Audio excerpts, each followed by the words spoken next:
Hey guys, how's it going? It's Al. Week 1 is completely in the books. We now have the opportunity to look at NFL Week 2 in terms of whose stock is up and whose stock is down for your waiver wire pickups this week. And also, how is that going to affect certain players and their outlook for daily fantasy? I try and tie it all together for you on this video. It's going to be a Tuesday upload every week here on the YouTube channel. Thank you guys for tuning in once again. If you're new to the channel, please click a like on this video, subscribe to the channel, and be sure you ring that notifications bell before you leave. I put out a ton of videos every single week, 6 to 8 videos for your daily fantasy purposes. I'll look back at how I did the previous week. There are how to win on DraftKings videos, an entire playlist full of them. If you want to go check those out, whether it's Showdown, whether it's Main Slate, how to win at NBA, MLB, NFL, whatever your focus is, I've got a video for you for that. So every single week, I'm going to look at 5 players who I believe their stock is up. And I'm going to try and base that not just on the top tier guys. I'm looking at players that are available in a large percentage of your leagues, right? So I'm not going to focus on guys that are stock up who are owned in 85, 90% of ESPN leagues. I'm looking at players that are like 50% owned, 30% owned, and way less. The caveat here for week 1, there's a lot of guys whose stock are up and there's a bunch of guys whose stock are down. I'm trying to focus on 5. So I want you in the comments down below to let me know who you think is the biggest stock up player of the week and the biggest stock down player of the week. Which waiver wire pick are you trying to make sure you spend your fab budget on this week or pick up off the waivers in your home league?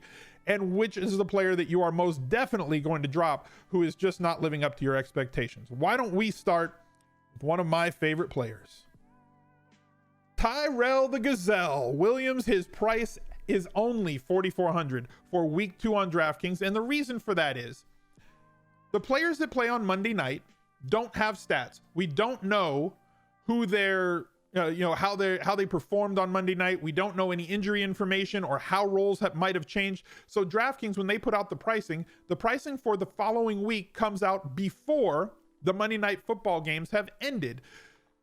So Tyrell Williams is essentially at the same price that he was going to be at for week 1, but they're at home in a matchup against Kansas City, who forces more pace, who allows greater efficiency. And now there's no Antonio Brown to hog 160 targets. Those targets are going to get sprinkled all across those pass catchers for the Raiders. And as we saw on Monday night, 6 catches on 7 targets, very high ADOT. The possibility for him to have ceiling games, kind of like he did on Monday Night Football, against a very tough Broncos defense, where he could get behind them a couple of times for one long touchdown and then another long catch where he got shoestringed. The ability for this guy to have the ceiling that he has, that he's always carried with him. But now you're telling me he's got a much greater floor because of the increase in targets that he is going to see with the absence of Antonio Brown on this offense. Before, he was clearly the number 2 receiver. Now there's 2 pass catchers on this team, and I don't want to basically have the entire Raiders team on there, but Waller at tight end is another player who's owned in less than 5% of leagues. Tyrell Williams, about 50% owned in leagues. If you don't have him, definitely go out and get him. And speaking of going out to get it, the fine folks over at RotoWare have a fantastic Tyrell the Gazelle shirt in the Smiz Life collection. You should probably go check that out yourself too after you get him on your fantasy teams. TJ Hawkinson, I look at volume for tight ends a lot. And I'm not just looking at volume of catches or yards or did they get a touchdown, right? Those are all great things. He had 6 catches, 9 targets, 131 yards, and a touchdown in week 1. You take the touchdown away, he still had 22 fantasy points on DraftKings.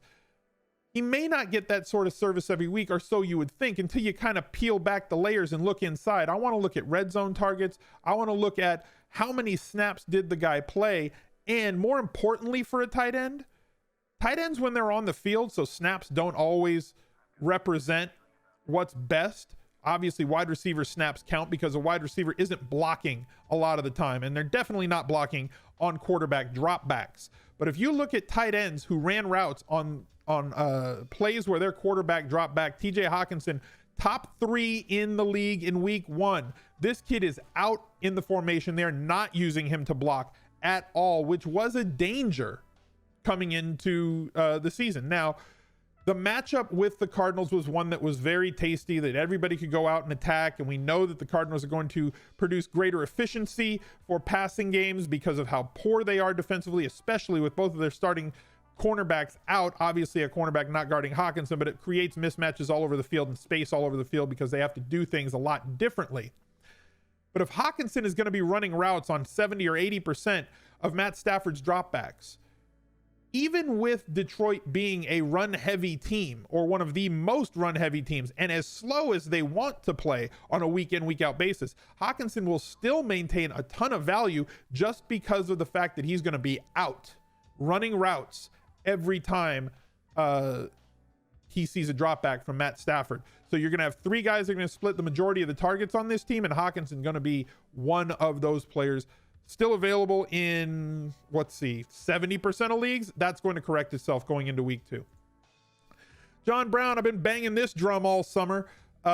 He went from a team that would not throw deep last season with Lamar Jackson at quarterback. Now, obviously Lamar throwing much better this year with a full off season of prep, and they're throwing a lot deeper, taking shots downfield this year. They weren't ready to do that last season. But Josh Allen definitely takes shots. So you know that John Brown's going to have a ceiling opportunity just based on the fact that they're going to take one or two big, deep throws a game for him. But now you work in the fact that he's going to be the number one target getter on this team, him or Beasley. 10 targets for John Brown. And now squaring off against the New York Giants, whose biggest issue is defending the pass, and more specifically defending fast wide receivers, as we saw Michael Gallup and Amari Cooper just tear them to shreds in week 1. John Brown gets a great matchup in week 2. Still available in 65% of ESPN leagues. You just got to go get him. I've been saying it all offseason. You had to go get him in your draft. If he's still available, go get him now. He didn't cost you much in draft equity. He's going to cost you a lot in fab if people are looking for number 1 wide receivers. John Ross III. Now, I'm going to have to eat some crow on this one. I still haven't watched this game back. That is on the schedule for me to do this week, after I get off stream today, where we're recording this broadcast. If you guys don't know already, I record every one of my videos, or at least 90% of them. The Sunday videos that I produce for Monday Night Football, I don't do on stream. But I record most of the videos on this channel live on stream on twitch.tv/al_smizzle, link down below in the description. Come join us on stream. I'd love to see you. On the Edge podcast last week, I talked about how I'm never rostering John Ross. He is not the guy that I want. He doesn't see enough targets. He's not good at playing wide receiver. And now, maybe things have changed. I'm going to have to see it a little bit more before I'm fully ready to commit to having John Ross, but at only 5% owned, you do have to have more of him, especially while AJ Green is out. Different offense. They did a great job of getting John Ross in space, getting him the ball in places where he can win, having him run routes that he can win. That injury concern is always going to be in the back of my mind with somebody like him, as he has not shown to be the ability, which I think is a skill, the ability to be healthy. But 12 targets in week 1. If this kid's going to see 6 to 9 targets every single week, he is a must-have on your roster, at least as a bench stash, who is somebody who could work his way into your lineups with better play calling and solid quarterback play. Malcolm Brown. Todd Gurley did see 70% of the touches at running back, but I was right and I was wrong on Gurley last week. I was right because I thought that Todd Gurley was going to see the vast majority of the touches at running back for the Rams, and that he was going to be just fine and we could take him on a week-to-week basis. I was wrong on Todd Gurley because I thought that he would see the vast majority, 90% plus of the snaps inside the red zone, and definitely inside the 10 and the 5. Malcolm Brown with 5 red zone touches last week, third in the league, tied for third in the league, I believe, in terms of red zone opportunities in week 1. 11 carries, 53 yards, 2 touchdowns, which came on those 5 red zone touches.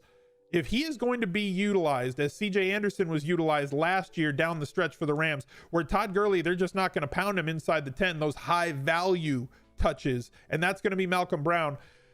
He's somebody you're going to have as a stash, if not more, owned in only 6.8% of leagues. If Todd Gurley misses any time, now you're talking about the player that's going to see 20 touches on one of the most explosive offenses in football. And right now, you know, he's getting a lot of the red zone work. I would hope that changes. Y'all know I do not trust McVay and his coach speak. I'm just not ever going to trust that dude. I'm going off of what I see. I don't want to hear what he says. I want to see what he does. And right now, Malcolm Brown is the red zone guy. High value touches for Malcolm Brown on the Rams. Conversely, that makes Todd Gurley one of my biggest losers on the week in terms of his stock going down. He had a great game. He's still a dynamic running back. 14 carries, was on the field 70% of the time in terms of the running back snaps. But if he's not getting those goal line touches and he's not going to be getting as many targets in the Rams pass game as he got before, his value goes down even further. This is not somebody that is a second round pick. If Marlon Mack was going to third, fourth, and fifth rounds during draft season, and obviously was going closer to the fifth as draft season wore on and Andrew Luck went and retired, 25 touches in week 1 for Marlon Mack, 15 touches for Todd Gurley as a second rounder. You're going to have to devalue him. I don't even know that he's an RB2 or projects as an RB2 right now. The talent is most certainly there, but the role is not. If he is to regain that goal line and red zone usage for the Rams, then his value shoots right back up, right where we thought he was. Low end RB1, high end RB2. But right now, it's just not there for me. He's a bench play moving forward, and at 7K on DraftKings, he's nothing more than a tournament pivot that you can try to use to overweight the field in large field GPPs. Tyreek Hill injured, couldn't have happened to a nicer guy. Hate rooting for injury, don't like rooting for Tyreek Hill. He is going to be out for the near future. It is what it is. We're moving on. Darius Geis, I wish this kid could stay healthy. I love the talent, I love the opportunity, but now Darius Geis doubtful to play. He hurt his other knee. No definitive timeline on his return right now. Chris Thompson with 10 targets in week 1. They're just a mess. Adrian Peterson, a healthy scratch in week 1. I would assume that he comes back in week 2 to start for the Redskins. I wish this kid could stay healthy. I wish him the best. Obviously stock down in an injury situation. Donte Pettis. Apparently sometimes coach speak isn't just coach speak, and they're telling us the truth. They're not trying to just motivate a player. Donte Pettis cannot find his way onto the field, was being drafted in the 5th to 7th rounds this offseason. If he's not going to play and only get 1 target in games, and it's not even like he was on the field and just was blanketed, he wasn't on the field at all. I don't know how many times I have to say it, but you can't score points if you're holding your helmet on the sideline. So Donte Pettis is completely out for me. I don't know that I'm going to drop him if I've got him in a fantasy league right now, but he's definitely a bench stash for me. If there is somebody out there that you think, a Jamison Crowder, a Brown, maybe a Ross, definitely a Williams, I'd probably opt for those guys right now over Donte Pettis. If you don't have the depth on your team, then maybe you hold on to him, but he's in that drop territory for me. My mouse is hovering. Joe Mixon injured in week 1. We don't know if he's going to be back, if he's going to miss time. Obviously a stock down situation for him. Just another player that injury is going to be a problem, guys. Gio Bernard going to step into that role if Mixon misses week 2. He has been unable to stay healthy for entire seasons, and he did not see the volume in week 1 while he was healthy. Just kind of one of those things. I don't know if the volume that we were projecting for Joe Mixon in this summer was going to pay off, but right now he is somebody who we're going to have to avoid moving forward until we find out more information. Thank you guys for joining me once again for another stock up, stock down video. If you haven't already, like this video, subscribe to the channel, and make sure you ring that notifications bell. New videos every single day during the week, Monday through Friday. Some days are going to be double upload days, and Sundays I'll come out with the Monday Night Football first look for showdown slates as well. So thanks for being here again, and I'll see you tomorrow. Bye.